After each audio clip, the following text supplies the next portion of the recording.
Hi, this is Vic Highland. I'm going to be talking about setting up as a guitar teacher.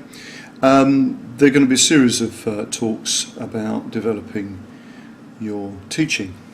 The first one is really about why you're doing it and what you hope to achieve from this. When I started teaching about 40 years ago, it was really the only thing I sort of was interested in doing, and I was sort of lucky in the way that I sort of fell into getting a practice together and getting in some schools and stuff, and I was helped by a number of teachers that I had worked with to do that. Now, when I started off, there were very few teachers around, guitar teachers, which meant I sort of didn't have much in the way of competition. I would say that is very, very different now, but there are other opportunities as well within that, because obviously you could do a lot of stuff online. Now, I would say that one of the first things that you need to develop to get yourself underway, there's a few key questions, if you like, and one sort of attitude shift that's essential. The first thing is that you've obviously started guitar playing because it was a passion, and it was a hobby. And obviously the guitar playing as a hobby has to become a passion for you to become good at it. So the next point is, if you're going to make some money out of this, that hobby has now got to become a business. And there's a very different attitude of mind when you're running a business to when you're running a hobby. And primarily, you've got to ask yourself a question. That every time you go to buy something, the question is that item that I'm buying going to make me more money by having it than using something I've already got? So if you're a guitar teacher, you don't need a flashy guitar, flashy amp or anything. Yes, you need a guitar, you need an amp, or if you're playing acoustic, you don't even need that. Other important items, obviously, you need transport.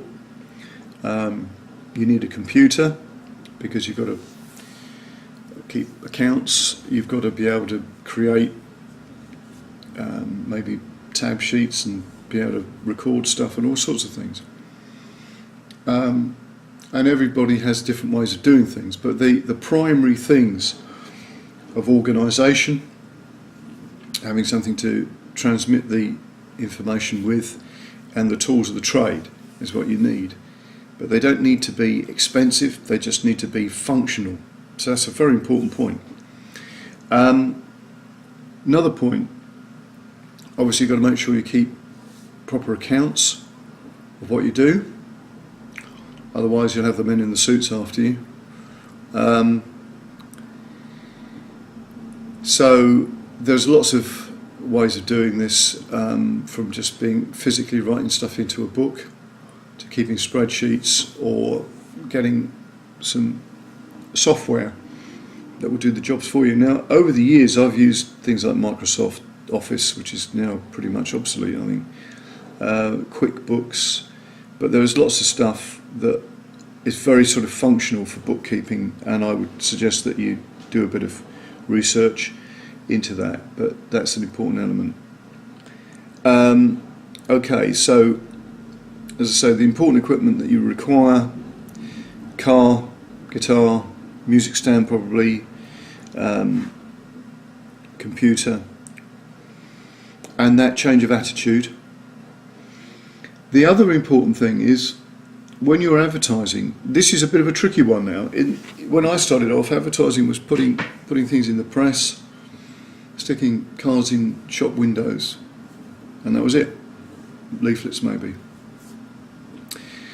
One of them that's very, very important, that's still about, is word of mouth. And as we'll go on, we're going to talk about referrals, because that is literally the gilt-edged way of dealing with advertising. But to start with, you need to get your name out there, so something like a business card is useful. Again, that doesn't need to be too flash, but the business cards are sort of you, so it needs to be sort of interesting enough for people. Where you're teaching from, one of the big mistakes that people make is they think they need a studio. They don't. If you want to keep your overheads down and make some money, you could travel to people's houses. Obviously a car is then essential. If people are travelling to you, you just need somewhere that's tidy and functional. It doesn't have to have all the latest gear in it, because you're teaching. Unless you're teaching recording, then obviously you need all that. The next thing to consider is what sets you apart from everybody else. In business, this is called the unique selling proposition, or a unique selling potential, or unique selling point. Anyway, USP. You've got to look at what it is that you offer. So I've got some people that I've taught in the past, and some people that I still teach, who teach children. They teach beginners. I've got other people that tend to work with more proficient players. Now, that niche is important to find, but that niche could also be you teaching a style. It could be teaching a series of techniques or something like that, which is sort of unique. So sort of consider that. It could also be things like teaching and doing guitar maintenance, repairs, setting up, guitar making. So consider what you can do. Some of my USPs, if you like, things like performance techniques, singing, songwriting. Personal development is another big area that I'm involved in. So think about those, and it might be a good idea to just make a list of what you think your strong points are and your weaknesses, because sometimes you realise that the weaknesses can be selling points as well, strangely enough. Okay, so this gets you started.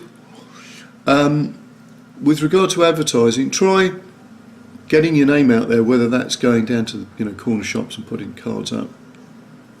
Don't get involved spending a lot of money doing anything. Try to work on word of mouth. Look at the sort of email list that you've got already, Facebook friends and stuff, and get them to put the word around. Maybe give them an incentive. I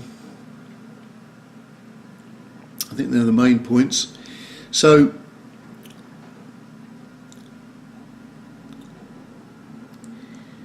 we'll look next at how to structure your teaching days, how much to charge, which is always a bit of a thorny issue for a lot of people. And then as we go along, we'll be looking at how you can develop your business and bringing in other aspects that would generate money. And getting this idea of various sort of pillars of the business that are interlocked, so you're not just dependent on one aspect of bringing money in. Okay, so speak to you soon.